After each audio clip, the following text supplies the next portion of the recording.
साथियों, मैं defence sector में आ रहे प्राइवेट सेक्टर की एक चिंता भी समझता हूं। अर्थव्यवस्था के अन्य सेक्टर्स के मुकाबले डिफेंस सेक्टर में सरकार का दखल कई गुना ज्यादा है। सरकार ही एकमात्र बायर है, सरकार स्वयं मैन्युफैक्चरर भी है और सरकार की अनुमति के बिना एक्सपोर्ट करना भी मुश्किल है। और यह स्वाभाविक भी है क्योंकि यह सेक्टर नेशनल सिक्योरिटी से जुड़ा हुआ है। लेकिन साथ ही प्राइवेट सेक्टर की साझेदारी के बिना 21वीं सदी का डिफेंस मैन्युफैक्चरिंग इकोसिस्टम खड़ा नहीं हो सकता।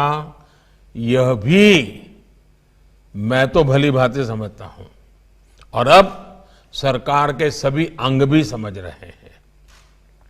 और इसलिए आपने देखा होगा कि 2014 से ही हमारा प्रयास रहा है कि ट्रांसपेरेंसी, प्रेडिक्टेबिलिटी और ईज ऑफ डूइंग बिजनेस के साथ हम इस सेक्टर में लगातार एक के बाद एक कदम उठाते हुए आगे बढ़ रहे हैं।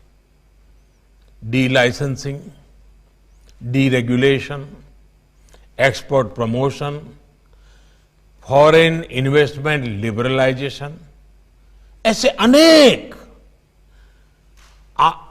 उपायों के साथ हमने इस सेक्टर में एक के बाद एक मजबूत कदम उठाए हैं।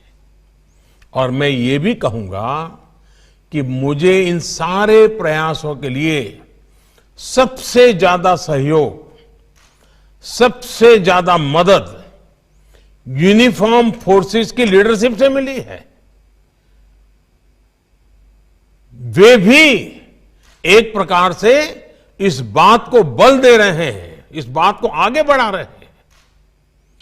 साथियों, जब डिफेंस फोर्स का यूनिफॉर्म पहना हुआ व्यक्ति वो जब इस बात को कहता है ना, तब उसकी ताकत बहुत बढ़ जाती है।